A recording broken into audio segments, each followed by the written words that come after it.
മസാല ഫ്ലെയിംസിലേക്ക് നിങ്ങൾക്ക് എല്ലാവർക്കും സ്വാഗതം. എല്ലാവരും സുഖമായിട്ടിരിക്കുന്നു എന്ന് വിചാരിക്കുന്നു.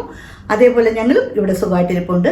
പ്രത്യേകിച്ച് വേറെ വിശേഷമൊന്നുമില്ല, നല്ലതുപോലെയൊക്കെ ഇരിപ്പുണ്ട്. അപ്പം ഇന്ന് നമ്മുടെ വീഡിയോ എന്ന് പറഞ്ഞാൽ ഒരു കുക്കിംഗ് വീഡിയോ ആണ്. ഞാൻ ഇന്ന് ചെയ്തിരിക്കുന്നത് ഒരു കുക്കിംഗ് വീഡിയോ ആണ്.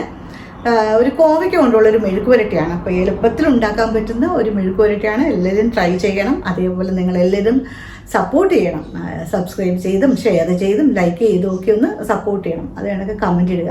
നിങ്ങളുടെയൊക്കെ അഭിപ്രായം അറിയാൻ പറ്റുന്നത് എനിക്ക് എങ്ങനെയാണ്, ഞാൻ ചെയ്യുന്നത് കൊള്ളാവോ ഇല്ലയോ എന്ന് നിങ്ങളുടെ കമൻറ്റിലൂടെ ഈ വീഡിയോ കൊള്ളാം അല്ലെങ്കിൽ കൊള്ളത്തില്ല അതേ കണക്ക് വല്ലപ്പോഴും ഒരു ലൈക്കൊക്കെ തരിക. അങ്ങനെ ഒന്ന് സപ്പോർട്ട് ചെയ്യുക. എല്ലാവരും സബ്സ്ക്രൈബ് ചെയ്യുക. ഇതൊക്കെയാണ് എനിക്ക് പറയാനുള്ളത്. അപ്പം നമുക്ക് നമ്മുടെ വീഡിയോയിലേക്ക് പോകാം. കോവയ്ക്ക മെഴുക്കുവരട്ടി ഉണ്ടാക്കാൻ വേണ്ടി ഞാൻ ഇന്ന് ഒരു 250 ഗ്രാം കോവയ്ക്കയാണ് എടുത്തിരിക്കുന്നത്. അതിൻ്റെ കൂടെ ഒരു 10-15 ചെറിയ ഉള്ളി, ചുമന്നുള്ളി എന്ന് പറയും, അതും കൂടാതെ ഒരു സവോളയും ഒരു 3-4 പച്ചമുളകും 2-3 തണ്ട് കറിവേപ്പിലയുമാണ് നമ്മൾ ഇവിടെ എടുത്തിരിക്കുന്നത്. കോവയ്ക്ക നമുക്ക് വട്ടത്തിൽ അരിഞ്ഞെടുക്കാം. ചെറുതായിട്ട് കനം കുറച്ചിട്ട് വേണം അരിയേണ്ടത്. അതുപോലെ തന്നെ സവോളയും ചെറുതായിട്ടൊന്ന് അരിഞ്ഞെടുക്കാം. ഒത്തിരി വലുതായിട്ടല്ല, ചെറുതായിട്ട് തന്നെ അരിഞ്ഞെടുക്കണം.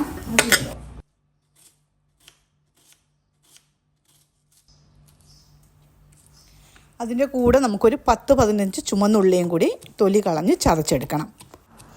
ഞാനിതെല്ലാം അരിഞ്ഞ് കഴിഞ്ഞതിന് ശേഷം അടുത്തതെന്ന് പറഞ്ഞത് നമ്മൾ അടുപ്പിൽ സ്റ്റൗവിലൊരു പാൻ വെച്ച് സ്റ്റൗ ഒന്ന് ഓൺ ചെയ്തിട്ട് അതിലേക്ക് ചെറുതായിട്ടൊന്ന് പാൻ ചൂടായി വരുമ്പം ഒരു 2 ടേബിൾ സ്പൂൺ എണ്ണ ഒഴിച്ചു കൊടുക്കാം. എണ്ണ എന്ന് പറഞ്ഞാൽ ഞാനിവിടെ വെളിച്ചെണ്ണയാണ് ചേർക്കുന്നത്. അപ്പം നമുക്ക് 2 ടേബിൾ സ്പൂൺ എണ്ണ ഒഴിച്ചു കൊടുക്കാം. അതിലേക്ക് കുറച്ച് കടുക് ഇട്ട് കൊടുക്കാം. കുറച്ചൊന്ന് ഒരു 1/4 ടീസ്പൂൺ കടുക് ഇട്ടാൽ മതി. അപ്പം കടുക് ഇട്ട് അതൊന്ന് പൊട്ടിച്ചെടുക്കാം. നമ്മുടെ കടുകെല്ലാം നല്ലതുപോലെ പൊട്ടി തീർന്നിട്ടുണ്ട്. ഇനി നമുക്കതിലേക്ക് ഞാൻ മാറ്റി വെച്ചിരുന്ന 2 തണ്ട് കറിവേപ്പില ഇട്ട് കൊടുക്കുകയാണ്. ആ കറിവേപ്പില ഒന്ന് ഇട്ട് കൊടുത്ത് ചെറുതായിട്ടൊന്ന് ഇളക്കിയിട്ട് നമുക്ക് അതിലേക്ക് ചതച്ച് വെച്ച ഉള്ളി, ചുമന്നുള്ളിയില്ലേ, അതായത് ചെറിയ ഉള്ളി, അതൊന്ന് ചേർത്ത് കൊടുക്കാം. അത് ചേർത്തൊന്ന് ചെറുതായിട്ട് പെട്ടെന്നൊന്ന് ഇളക്കുക.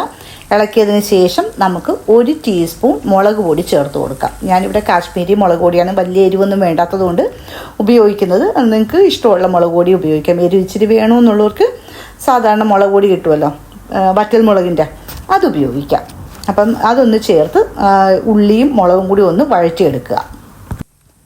ഉള്ളിയും മുളകും ചെറുതായിട്ടൊന്ന് വഴറ്റിയതിന് ശേഷം പെട്ടെന്ന് ഞാൻ മുളക് എങ്ങനെ വഴറ്റുന്നതെന്ന് പറഞ്ഞാൽ ഇടുന്ന ഭാഗത്തുനിന്ന് കരിയാതിരിക്കാൻ വേണ്ടിയാണ്. അപ്പം അതൊന്ന് ചെറുതായിട്ട് വഴറ്റിയതിന് ശേഷം നമുക്ക് മഞ്ഞൾപ്പൊടി ഇട്ട് കൊടുക്കാം. ഒരു 1/4 ടീസ്പൂൺ മഞ്ഞൾപ്പൊടിയാണ് ഞാനിവിടെ ചേർത്ത് കൊടുക്കുന്നത്.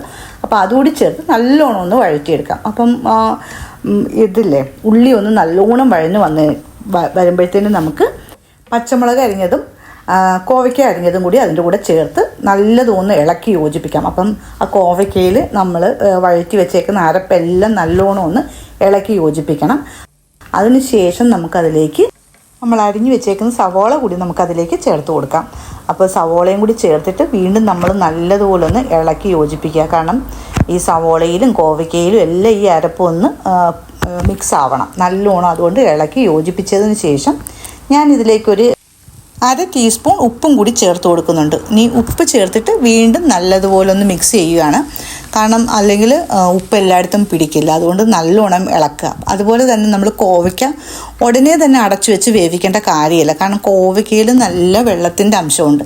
അപ്പം നമ്മൾ അടച്ചു വെച്ചാൽ അത് ആവിയായിട്ട് നിന്നിട്ട് കറിയിലേക്ക് തന്നെ ഇറങ്ങിയിട്ട് അത് ജസ്റ്റ് വെള്ളത്തിൻ്റെ അംശമുള്ള കറി കണക്കായി പോവും. അപ്പോൾ അതുകൊണ്ട് നമ്മൾ ഡ്രൈ ആയിട്ട് എടുക്കാനാണെങ്കിൽ ഉടൻ തന്നെ അടച്ചു വെക്കാതിരിക്കുന്നതാണ് നല്ലത്. കുറച്ച് നേരം ഇങ്ങനെ ഇളക്കി അതൊന്ന് വഴറ്റിയതിന് ശേഷം, ചെറുതായിട്ടൊന്ന് വഴറ്റി വന്നതിന് ശേഷം നമുക്കൊരടുപ്പ് വെച്ച് അടച്ചു കൊടുക്കാം. കുറച്ച് നേരം ഒരു 2-3-4 മിനിറ്റ് ഒന്ന് അടച്ചു വെച്ച് വേവിക്കാം. വീണ്ടും അത് തുറന്നിട്ട് നമുക്ക് നോക്കാം വെന്തോന്ന്. നല്ലതുപോലെ വെന്തെങ്കിൽ പിന്നെ അടച്ചു വെക്കേണ്ട കാര്യമില്ല.